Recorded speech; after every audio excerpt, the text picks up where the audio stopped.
Mythic Studios is proud to present a Mythic Earth battle report. In today's battle to maintain the eternal balance, we have the brand new Taino force versus the Western Federation. This battle report is a special one as it features two starting forces straight out of the box. Both players built and painted the contents of their starter forces and played with only those models. The Taino are led by one of its lead designers, Father Time.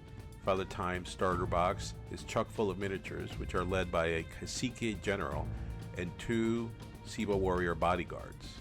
The command unit is followed by 3 Mighty Guardians of the Caracal, 2 Naboria units, 2 Siba units, and a Strike First Ni Taino.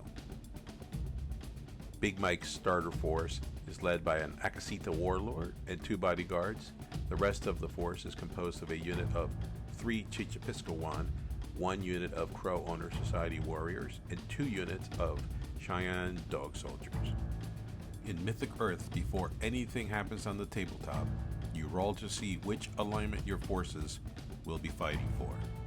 That is either the ever-living or the ever-changing.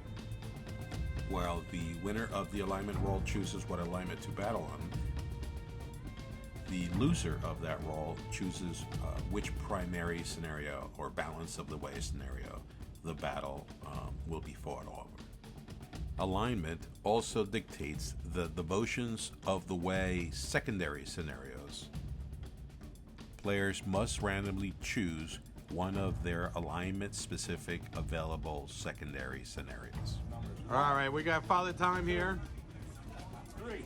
All right, you're gonna randomize out of there. I wanted to roll off. I chose the ever-changing, which meant he chose ever-changing. You chose ever-changing. All right. Another element that is dependent on which alignment you're fighting under is your magic spells. In Mythic Earth, you build a dice pool, which is used to, in the first turn, to deploy, and then those dice are put next to each unit, and that dictates how you activate your units. All right, now that you have the basic rules of how to play Mythic Earth under your belt, let's get into the action. The primary scenario for this game is a brand new official primary scenario called Treasure from the Crux. You can find all of the scenarios in the Mythic Earth rulebook or any new scenarios you can find at mythicamericas.com. This new scenario is actually unique since it was written to be used in a regular 1,000 point game of Mythic Earth, but also has a version that uses a smaller table size, which we think actually works very well for starter size Force games. The 1,000 point version of the scenario is designed around a 4x6 table. The starter 4 scenario version is designed around a 4x4 table. In the Treasure from the Crux primary scenario, you can get victory points 2 ways: by capturing the gems that are on the idols and then taking them off the table via an exit point at the back of your deployment zone. This is harder than you think because you have to run up to the idols, remove the gems, and then make the choice to take those units basically out of the game if you choose to play it safe and run them through your deployment zone and out of the back of your deployment zone. The second way to get victory points is by controlling as many of the 3 idols the gems came from at the end of the game. Because here at Mythic Studios, we typically don't do things the easy way. We chose to play the scenario with a starting force on the bigger 4x6 table, which of course makes it tougher all around. And in this game, like any other game of Mythic Earth, both players also have their secondary objectives that they have to keep an eye on, because that is another way of gathering victory points. Okay, so you have 6, 3, 2, 1, and Big Mike has 6, 3, 2, 1, 1. So he's in a much worse position than I am. okay, and you deployed a unit of what first? Laborious. And then Mike, you deployed I deployed your dog soldiers? Cheyenne dog soldiers. Yes. And you gave them a 6, then you assigned them a 6? All right, so both players have deployed their units using their first turn unit activation dice pool. Both forces have deployed centrally. This is the most flexible position to be on the battlefield since it allows for a rush to either flank or to push the center. Both forces have their warlord or general central within the combined force. Unit activations will begin starting with the person who has the initiative. In this case, that is the Taino, since they have 2 6s as opposed to the Western Federation, which only rolled 1 6. Well, Father Time started this battle with a plan in mind, and it was built around his cacique and his follow special rule. Follow is really important to the Taino as it allows for them to really kind of rush up the board towards objectives. Not only does the cacique have follow, but also the Guamis have follow, which is really, really powerful, as you can see in this initial movement. Father Time chose to move up his cacique towards the central position on the board and quickly use the follow special rule to move up 3 other units, rushing that central position. Big Mike followed up by moving his one of his units of dog soldiers towards the central bridge. Father Time cleverly uses one of his blessings, his ever-living blessings, to get a free movement out of his Nemorias. This means that Father Time could perform a free move with the blessing, then move normally, and then achieve the objective by removing the gems. Big Mike then responds by moving his second unit of dog soldiers to reinforce the unit that was already there. Father Time is now going to put pressure on that center to try to protect his 1 unit of civilians. So he targets the first unit that moved up to the bridge of dog soldiers with his Siba warriors with bows and manages to kill one of the dog soldiers. After killing one of the dog soldiers, the Taino with his Siba warrior unit moved over to the tree line, heading towards the bridge and the objective on the left flank of the Taino. The Crow Owner Society warriors moved up towards the central position and opened up with some bow fire against the civilians who were controlling the objective on the center and managed to kill 2. The Siba warriors with spears moved over to their left flank to continue to support the Siba warriors with bows with the Taino in it.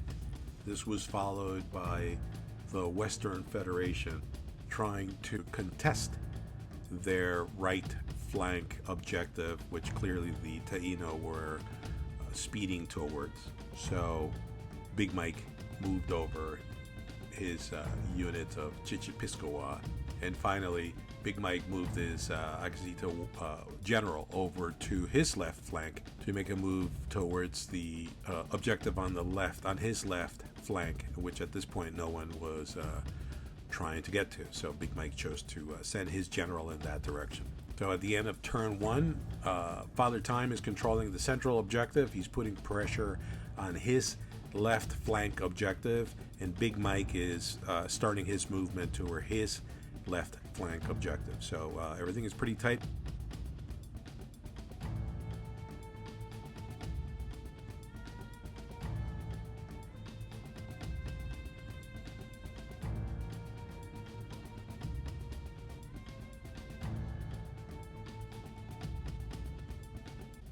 All right, we're on turn 2, and from the looks of it, the Taino have the initiative. These are the positions of both forces as turn 2 begins. Father Time is going to play it safe, and he's going to skedaddle his civilians closer to the exit zone in the back of his deployment area. Big Mike moves his warlord over to the objective on the left flank.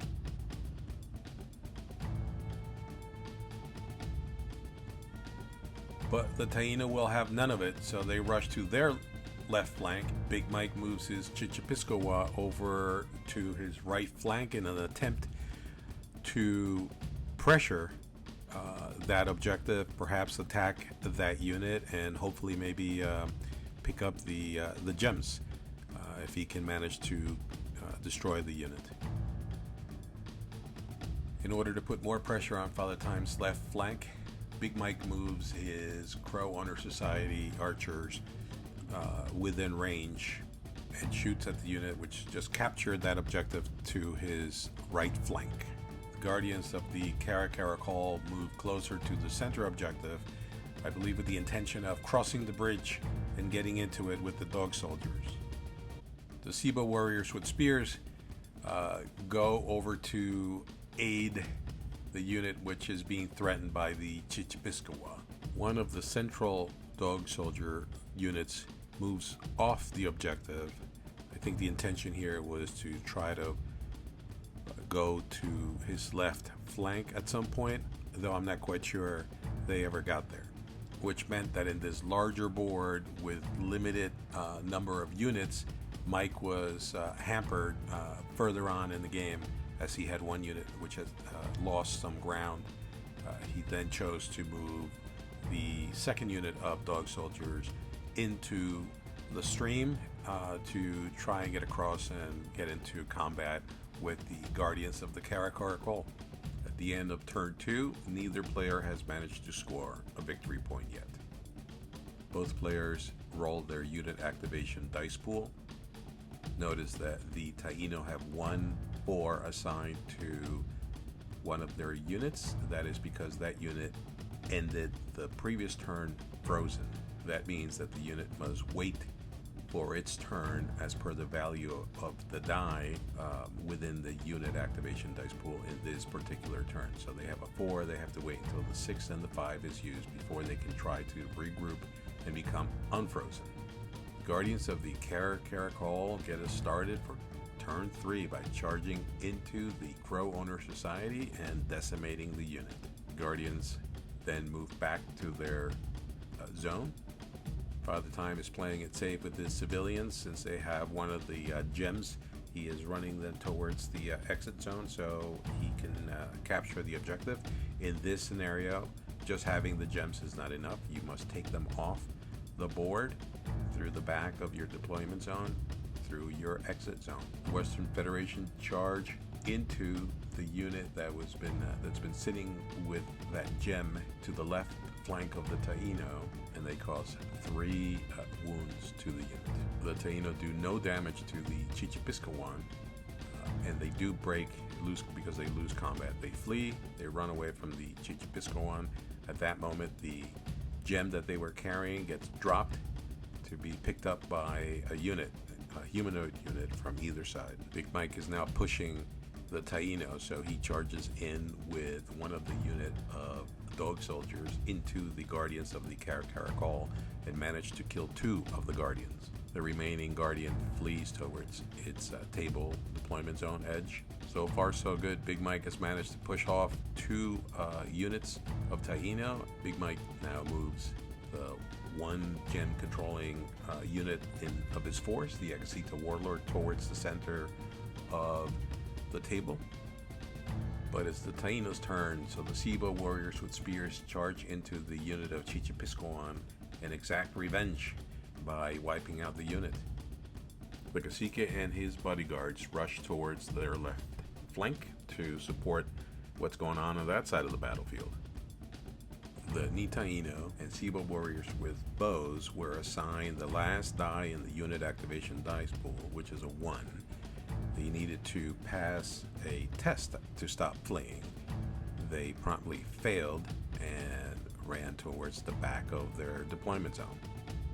Okay, it's time for a rules highlight. As noted before, the Taino and his Siba warrior unit were frozen at the end of turn 2. They failed their free test to unfreeze at the end of turn 2, which means they started turn 3 frozen and they kept the die, which was a 4 from the previous turn. Now, because of the initiative built on the unit activation dice pool, they didn't get a chance to test to unfreeze before the Western Federation charged into them. The Taino and his warriors fought bravely but broke and fled. Once that happens, the unit is no longer frozen.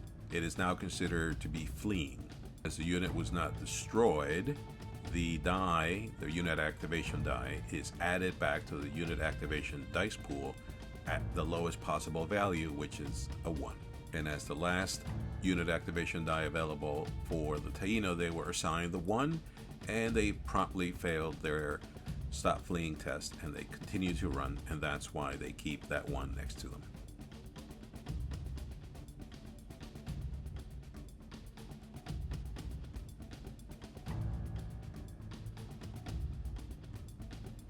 Turn 4 starts with the Cheyenne Dog Soldiers finishing off the unit of Guardians of the Caracol. Father Time keeps the primary objective in mind and runs off his civilians through the exit zone at the back of his deployment area, scoring a victory point. Trying to keep up, the Western Federation runs towards the exit zone at the back of their deployment zone, hopefully scoring 1 in the next turn. The Cacique and his bodyguards charge into the Dog Soldiers, and unusually for the Dog Soldiers, they break and run. Mike always seems to make his brave test, but this game found that his dice were not willing to keep up with that tradition. The Dog Soldiers move to the center to try and contest that objective at the end of the game, while the Sibo warriors with spears remember that the gems are sitting there on the floor, so they picked it up to control it and hopefully keep them till the end of the game and thus score a victory point.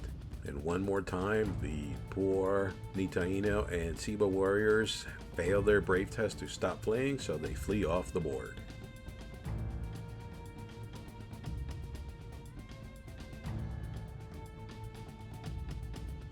Turn 5, things are not looking good for the Western Federation and Big Mike. And it gets a little worse when his Dog Soldiers fail their brave test and run off the table. As a consolation, the Akasita warlord leaves the table in the battlefield through the back of his deployment zone and scores a victory point. The Cacique has done well throughout the entire battle, and so he decides to keep the pressure and charges right into the remaining Dog Soldiers unit. He wins combat, but these Dog Soldiers pass their brave test. The Sibo warriors with spears stay on the objective. The Taino achieve their secondary objectives, thus score another victory point.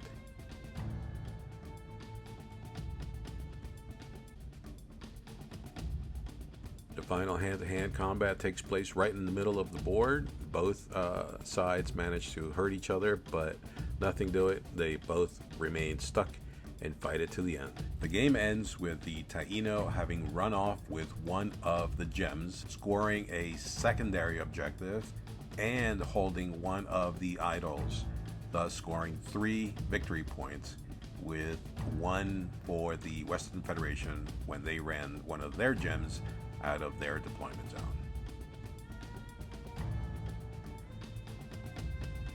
Hope you enjoyed this battle report, and make sure to check out mythicamericas.com for all of the free rules and the things that you need to play games on Mythic Earth.